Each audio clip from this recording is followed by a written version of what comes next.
지금은 진짜 버블이 폭발하고 있는 시기가 맞다고 저도 생각합니다. 네. 메타버스, NFT, 크립토 마켓은 다 그렇다고 생각하는데 이 책 내용을 보니까 네. 이미 교수님께서 포노사피엔스로서 워낙 유명하게 명성을 알리고 계신데 네. 큰 키워드를 웅장하게 던지셨습니다. 네. 바로 슈퍼사피엔스. 네. 자, 이 이야기를 끌어온 그 배경이 있을까요? 네, 기존에 있던 포노사피엔스와는 또 어떤 차이가 있을까요? 포노 사피엔스들이 사는 사회가 됐죠. 그러니까 한국인 중에 98%가 스마트폰을 쓴다. 특히 MZ세대는 이거 없이 못 살죠. 못 살죠. 그러니까 이 포노 사피엔스들은 어떻게 자기 미래를 준비하는가 이렇게 봤더니 네. 그 중에 와 굉장한 과거와는 비교할 수 없을 만큼의 슈퍼 사피엔스들이 등장했더라 하는 겁니다. 그렇군요. 그 방식도 디지털 신대륙에서 지식을 흡수하는 방식은 네. 과거와는 다르더라. 어, 네, 이게 소위 말하는 자발적 학습. 그렇군요. 네, 뭐 사실 잘 알려져 있지만 전 세계의 프로그램 개발자들은 소위 오픈 소스 이래서 다 공유를 합니다. 네. 그리고 인터넷 문명의 가장 큰 특징이 지식의 공유죠. 네. 사실 뭐 미국이 엄청난 디지털 플랫폼을 형성했지만 중국의 알리바바, 텐센트 이런 기업들도 굉장히 추격을 빨리 했죠. 그렇죠. 우리나라의 카카오나 네이버도 마찬가지고요. 예, 예. 근데 이 창업자들이 보면 다 유학파들이 아니에요. 네. 그 지역에 가서 뭘 기술을 배워야 되는 게 예. 인류의 당연한 그 방식이었다면, 지식학습 방식이었다면 네. 그게 아니라 오픈소스 갔다가 인터넷 뒤져갖고 네. 자기가 다 만드는 거예요. 그렇네요. 그죠? 카카오의 예. 김범수 의장, 예. 네이버 이혜진 의장, 뭐 특히 알리바바의 마윈. 네. 이분은 문과였고요. 관광 가이드 하다가 갑자기 인터넷 기업을 만들었는데 세계 최고의 기업 반열에 오르잖아요. 그러니까 그게 주는 메시지가 뭐냐면 인류한테 너희들이 이제 학교에서 뭘 하는 게 중요한 게 아니라 네. 이 디지털 신대륙에 뭘 만들려면 거기서 지식을 흡수하고 네. 거기서 네 스스로 뭔가를 만들어내야 돼. 네. 그리고 많은 것들은 공유해 줄 테니까 공짜로 공유해 줄 테니까 그 지식을 네가 흡수해서 너희 걸 해봐. 네. 이게 표준 상식이 된 거예요. 그렇군요. 이게 충격적이죠. 네. 대한민국에서 애들이 잘 되려면요. 네. 시험 잘 보고 성적 잘해서 엄마 아빠 말씀 잘 듣고 예. 성적 잘 봐서 좋은 대학 가가 스펙 잘 만들면 이제 성공하는 거잖아. 네. 아니라는 아닌 거잖아요. 거죠. 네. 그죠? 야. 이게 달라진 거예요. 공식이 바뀌었네. 맞습니다. 그러니까 대표적 인물이 비탈릭 부테린 얼마 전에 네. 타임즈의 표지 모델을 장식했죠. 네. 바로 이더리움의 창시자입니다. 이더리움의 창시자 비탈릭 부테린이요. 15살 때 암호화폐 관련 첫 논문을 써요. 아. 그리고 아빠하고 상담을 합니다. 이 너무 재밌어, 아빠. 나는 이 블록체인, 비트코인 이거 너무 재밌는데 네. 이걸 하면 대학에 가기 위한 좋은 스펙은 못 만들어. 나 그럼 과학 올림피아드 준비해야 돼. 우리나라에도 과학 올림피아드 준비하는 데 되게 많죠. 좋은 대학을 가기 위해서. 예. 아빠가 뭐라 그러냐면요. 나 어느 걸 해야 될까 하는 질문에 네가 마음이 쫓아가는 걸 해라. 그래서 이 친구가 암호화폐에 깊이 빠집니다. 나 과학 올림피아드 안 해. 그리고는 비트코인 커뮤니티에서 많은 코딩 오픈소스를 갖다가 연구하면서 야 이렇게 바꾸면 좋을 것 같아. 저렇게 바꾸면 좋을 것 같아. 모자라는 지식은 유튜브의 MIT 스탠포드의 그 유명한 수학 교수님들의 강의를 들어서 그 지식을 잘 조합했대요. 17살 때 비트코인 매거진이라는 굉장히 이 대표적인 저널의 공동 편집장이 됩니다. 고2 때. 그리고 19살. 캐나다 워털루 대학 1학년 입학하자마자 네. 이더리움을 출시하죠. 그리고 2학년 때 학교를 그만둬요. 예. 왜? 돈도 너무 많아졌고 학교에서 뭘 배우기에는 자기가 이제 다른 역할을 해야 될 게 굉장히 많았다고 판단을 한 거죠. 네. 사실 우리가 알고 있는 디지털 플랫폼의 창업자들도 잘 보면 네. 대학 다니다 그만둔 사람 굉장히 많죠. 그렇네. 예, 그렇네. 뭐 대학을 졸업한 사람도 있긴 하지만 네. 그 얘기는 뭐냐면 우리가 배울 것들은 이 인터넷 커뮤니티, 예. 오픈 소스, 유튜브 이런 소위 말해서 디지털 신대륙의 지식 창고에 다 있다. 그렇죠. 거기서 너가 어떻게 조합하냐가 예. 되게 중요하다는 거죠. 네. 결국 이 친구가요. 잘 보시면 암호화폐 관련해서 어떤 수업도 들은 적이 없어요. 그때까지 없었으니까. 네. 그럼 이더리움이라는 거 어떻게 만들었을까? 뇌과학자들이 얘기하는 게 있습니다. 지식을 창조하는 건 네. 많은 지식을 일단 흡수하고 네.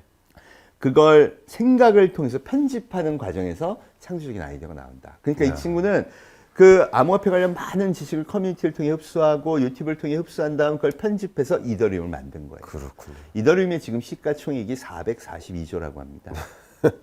한 청년이 창조적인 아이디어를 통해서 442조의 경제 가치를 창출할 수 있는 시대. 그러네요. 이게 디지털 신대륙의 매력이라는 거예요. 이야, 이 슈퍼사피엔스라는 이 개념이 맞습니다. 그 비유를 통해서 확 와닿는 것 같습니다. 이 슈퍼사피엔스는 정말 그 정보를, 그 지식을 대학에서 공부한 게 아니잖아요. 맞습니다. 과거의 어떤 공식과 네. 지금의 공식은 확연히 바뀌어 있다 이런 맞습니다. 생각이 좀 드는데요. 그런 의미에서 지금 책에서 많이 강조하는 그 표현 중에 하나가 Z세대였거든요. 맞습니다. 이 Z세대가 결국 창조하고 있는 이 디지털 신대륙을 메타버스로 또 강조하셨어요. 네. 어떻게 보면 책의 핵심적인 내용인데요. 그렇죠. 왜 이렇게 설명을 하셨습니까? 메타버스를 네. 요즘 진짜 핫하잖아요. 네. 근데 보통은 많은 사람이 그냥 일반적으로는 야 그거 이거 안경 쓰고 막 이렇게 360도 보는 건데 어지러워. 네. 아직은 좀 안 됐어. 뭐 이런 얘기도 하시고요. 네. 아니면 애들로는 게임판 보고 그렇게 얘기하는 거 아니야? 뭐 이런 얘기들도 많이 하죠. 그렇죠. 근데 저는 어떻게 정의를 했냐면 네. 인간이 요즘은 하루에 많은 시간을 우리가 이제 스마트폰도 보고요. 네, 여기다 뭐 인스타도 하고 페이스북도 하고 이 모든 것들을 디지털 플랫폼이라는 데 데이터로 기록을 하죠. 네. 그러니까 인류의 삶의 흔적이 네. 현실 세계와 디지털에 한 반반씩은 남는 것 같아요. 그렇네요. 그렇죠? 또 예. 뭐 이런 웨어러블 차고 이러면은 뭐 나의 헬스에 관한 정보도 다 남고 그럼요. 그러다 보니까 예. 야, 인간의 정의가 네. 살아가는 세계가 디지털과 현실 세계가 혼재된 세계. 네. 이게 메타가 초월이고 예. 벌스가 유니버스니까 이 두 개가 합해지면 초월적인 세계에서 우리가 살기 시작했구나. 네. 그럼 이걸 다 통틀어 메타버스라고 하자. 네. 그럼 이런 관점에서는 일반인 모두가 이해해야 되겠죠. 그렇겠네요. 예. 예. 거기서 어떻게 공부하는 거야? 네. 거기서 미래를 어떻게 준비하는 거야? 야, 거기서 성공하려면 뭘 해야 되는 거지? 네. 이런 것들을 한번 그런 관점에서 보자는 거야. 어차피 스마트폰을 쓰는 이상 네네. 우리 인류는 그런 새로운 대륙, 메타버스라는 신대륙에 살고 있으니까. 맞아요. 예, 그런 관점에서 이제 저는 메타버스를 정의했고요. 네. 우리 뭐 김상균 교수님처럼 네. 이렇게 전문적인 메타버스에 관한 이야기보다는 네. 우리가 삶 속에서 만나고 있는 이미 내 곁에 와 있는 이 메타버스 이야기들을 좀 잘 정리를 해본 겁니다. 아, 너무 필요한 이야기인 것 같고요. 네. 그래서 메타버스 이야기라고 이렇게 맞습니다. 표현하시는가 보다라는 생각도 네. 들고요. 많은 사람들이 이제 이 메타버스 시대라고도 표현을 하지만 네. 딱히 나는 와닿지 않는데 하시는 네, 분들도 네, 많이 네, 계시거든요. 많아요. 근데 네. 교수님 책을 보시면 정말 내가 메타버스 시대를 내가 살고 있구나 네. 라고 동감을 하실 기회가 오실 것입니다. 예, 저도 분명히 이 점을 강조하고 싶고요. 그런 면에서 또 강조하고 싶은 이야기가 네. 세계 주요 기업들이 네. 메타버스에 엄청난 투자를 하고 그렇죠. 있잖아요. 그렇죠. 그것을 통해 새로운 서비스를 만들거나 새로운 산업에 또 뛰어들기 위해서 네. 많은 기업들이 도전하고 있는데 이 부분 한번 설명해 주시면 너무 좋을 것 같아요. 지금 세계 10대 기업 중에서 메이저 5개 기업이 메타버스라는 생태계를 만드는데 투자하고 있어요. 그렇죠. 애플도 하고요. 네. 구글도 하고요. MS도 하고요. 그다음에 페이스북, 뭐 요새는 시가총액이 많이 떨어졌다 하지만 이를 메타로 바꿨죠. 네. 이 회사도 하고 특히 작년에 급상승을 한 네. 메타버스의 대표 기업 엔비디아가 있습니다. 네. 예. 그러니까 이제 하드웨어, 소프트웨어 할 것 없이 메타버스의 생태계를 만드는데 세계에서 제일 돈 많은 기업들이 네. 엄청난 투자를 하고 있다는 그럼. 거죠. 네. 또 하나가 인재예요, 인재. 그렇군요. 예. 네. 지금 MS나 구글 같은 데는요. 네. 야, 걔 또 다른 데로 회사 옮겼냐? 안 보이는 친구들이 되게 많아지는 거예요. 네. 어디로 갔나 봤더니 크립토 마켓. 이게 메타버스 경제 생태계의 한 축이죠. 네.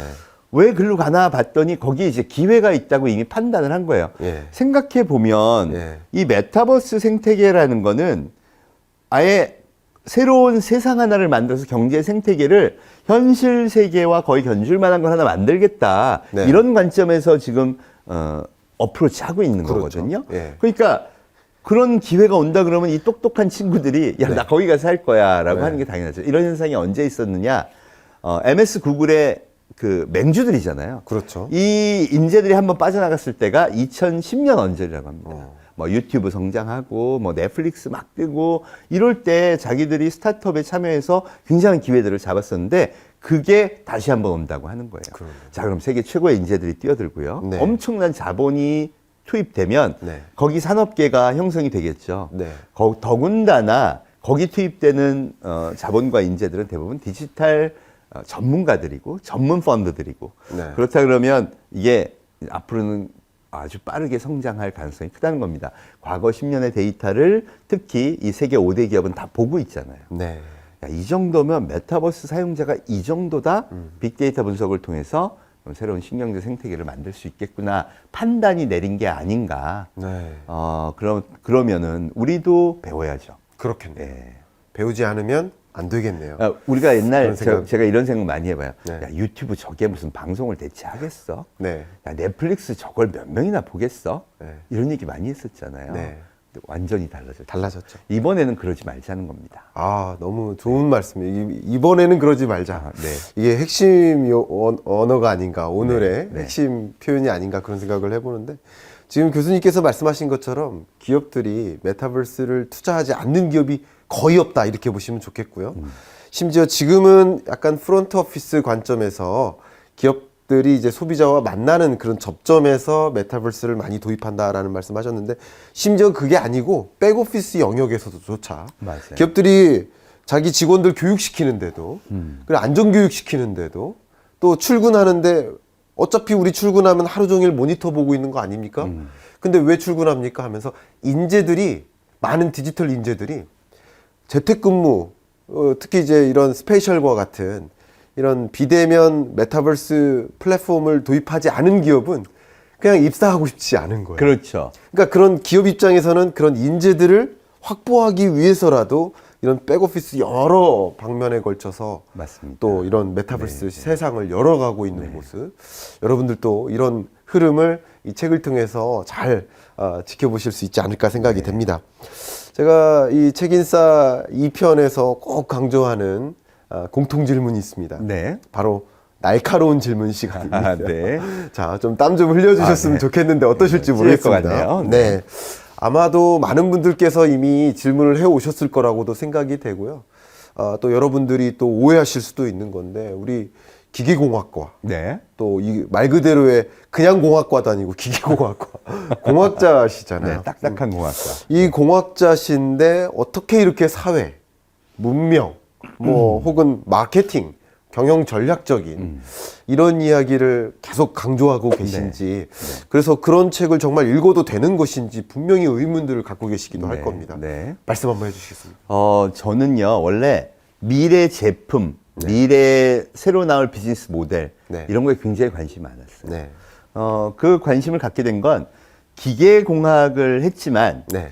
제가 그 캐나다 워털루 대학, 비탈릭 부테린이 다녔던 네.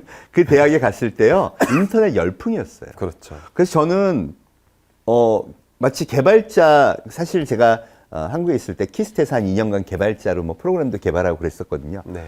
야, 이거 너무 멋진 세상이다. 거기 굉장히 매료됐었고요. 네. 거기서 만난 친구들은 대부분 다 전공 불문 인터넷 코딩 뭐 이런 세계로 빠져들더라고요. 그렇죠. 그럼 저도 당연히 물들죠. 네. 그래서 와, 이거 디지털 세상, 인터넷 세상이 오는구나. 그래서 네. 사실은 기계공학 공부는 한 50%만 하고요. 나머지는 매 그런 것만 했던 거죠. 그래서 한국에 왔어요. 네. 한국에 와서 이제 기계공학 분야 열심히 하면서 네. 심지어는 기계공학 분야에서 VR 모델, 그렇죠. 예, 또 IT 코딩 예. 이런 걸 접목하는데 되게 굉장히 많은 노력을 했었어요. 네. 많은 기여를 하셨죠. 아, 네. 근데 제가 답답했던 게 뭐냐면 네.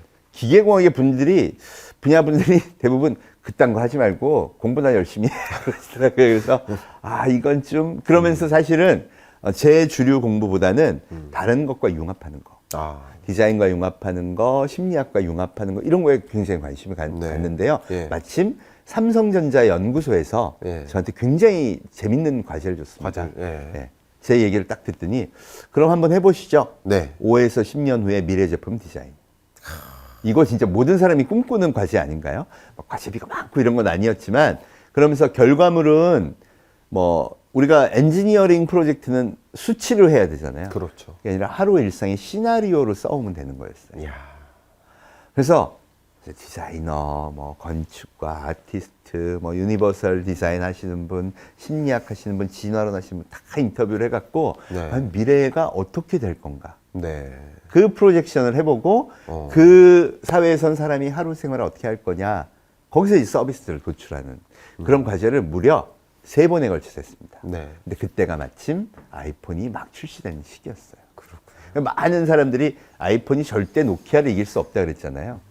근데 제 생각에는 이게 대세다. 네. 그리고 그 마지막 제가 보고서를 썼을 때가 갤럭시 S가 나오던 해이기도 했습니다. 그러셨군요. 그래서 저는 이제 갤럭시에 대한 애착이 굉장히 많기도 하고요. 네. 그리고 여전히 그 관점에서 이제 야 그럼 우리 기업들은 어떻게 준비해야 돼? 그래서 정부 과제를 하나 따가지고 130개 중소기업에 그 자기네들이 갖고 있는 제품을 어떻게 소프트웨어를 기반으로 스마트폰과 연동할 건가? 이거 컨설팅과 이제 이런 것들을 제공했고요. 그러다 보니까 이제 저도 인사이트가 더 쌓였고 그러면서 계속 이 바뀌어가는 미래 사회에 대한 관심을 많이 갖게 됐고 다른 분들보다는 이제 융합에 훨씬 능숙해진 거죠. 원래부터 그런 걸 많이 해왔는데 한 10년 정도 경력이 쌓이니까 그런 면에서 다양한 네. 이 뷰 포인트들을 가질 수 있게 됐고 그걸 이제 이야기꾼이다 보니까 네. 잘 많은 보편적 사람들이 이해할 수 있도록 네. 스토리로 만들어서 전달한 게 지금의 저를 있게 한 게 아닌가 이렇게 생각합니다. 저는 솔직히 우리 한국에 이런 융합형 인재가 있어 주셔서 감사하다. 네. 성균관대에 있어 주시지만 한국에 또 있어 주셔서 또 감사하다. 아유, 네, 책임사에 또 나와 주셔서 감사하다. 그런 생각이 들고요. 감사합니다. 이제 세상을 참 보다 보면 공식이 다 깨지는데 그것도 과거의 공식 중에 하나는 그 분야 전문가였어요. 그 분야 전문가. 근데 이 세상을 보면은 어떤 하나의 제품이 등장하는데 그 분야의 전문가만으로는 절대 구성될 수가 없어요. 맞습니다. 디지털 헬스케어 보십시오. 맞습니다. 정말 의료 전문가, 공학 전문가, 마케팅 전문가, 있어요. 뭐 코딩 뭐 정말 여러 전문가들이 같이 모여야 되는데 이런 융합적인 사고를 갖고 계신 한국의 이 학자가 나와주신 것에 대해서 오히려 감사한 그런 마음입니다. 땀 좀 흘리실 줄 알았더니 땀도 안 흘리시고 아니 이렇게 그 칭찬을 잘 해주시니까 땀이 삐질삐질하네요. 하는 생각이 듭니다. 네. 두 번째 날카로운 질문을 네. 좀 드려보도록 하겠습니다. 이게 경영학에서는 또 기술 수용주기라고 표현을 네. 하는데 어쨌든 어떤 특정 기술이 도입되는 시점이 있는가 하면 굉장히 폭발적으로 이렇게 버블이 형성되는 구간이 있고 네. 또 그러다 보면 싹 꺼지는 구간도 네, 네, 네. 있습니다. 그래서 메타버스, NFT 이런 것이 너무 버블처럼 확 떴다가 이미 이제 주가라는 면에서 투자 대상으로서는 좀 많이 버블이 꺼진 상태이지만 저는 중장기적으로 이렇게 갈 것이다라고는 보고 있습니다. 네. 어쨌든 이게 버블이 꺼지는 것일 수도 있는데 네. 이 책을 통해서 정말 메타버스 이야기, NFT 이야기, 크립토 이야기를 중장기적인 미래를 위해서 네. 공부를 해야만 하는 것인가 그럼요. 단기적인 일 아닌가 네. 하는 의문을 분명히 갖고 계실 거라고 생각이 네. 되거든요. 네. 네, 맞습니다. 사실 그 주기에 맞춰서 지금은 진짜 버블이 폭발하고 있는 시기가 맞다고 저도 생각합니다. 네. 진짜 많은 사람들이 이거에 대한 가능성, 왜 옛날에 인터넷 버블 1990년대 뭐 중후반에 있었던 그때하고 비슷한 현상이라고 생각해요. 맞아. IT 버블이라고 맞습니다. 하죠. IT 예. 버블이라고 그러죠. 메타버스, NFT, 크립토 마켓은 다 그렇다고 생각하는데 문제는 인간의 어떤 그 디지털 문명과 융합성, 적합성 이런 관점에서 보면요. 잘 될 것 같아요.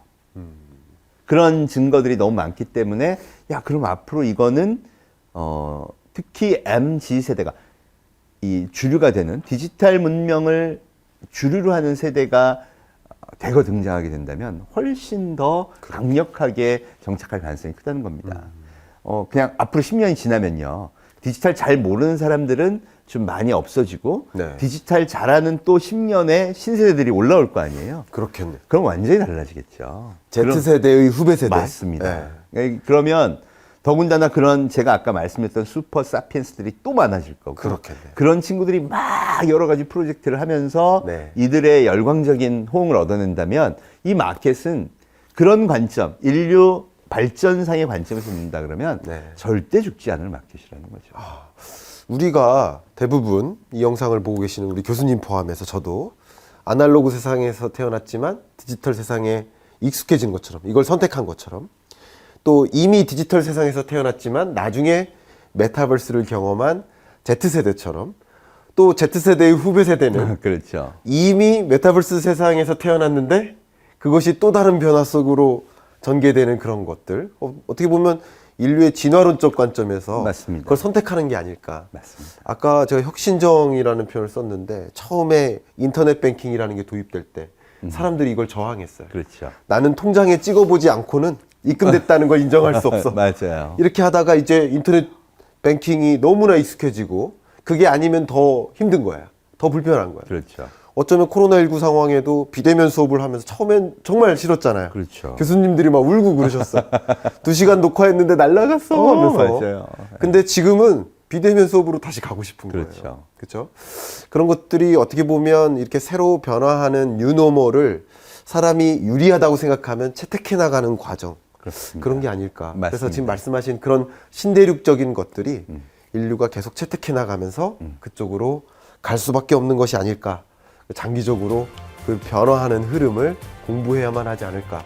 그런 생각을 하게 됩니다.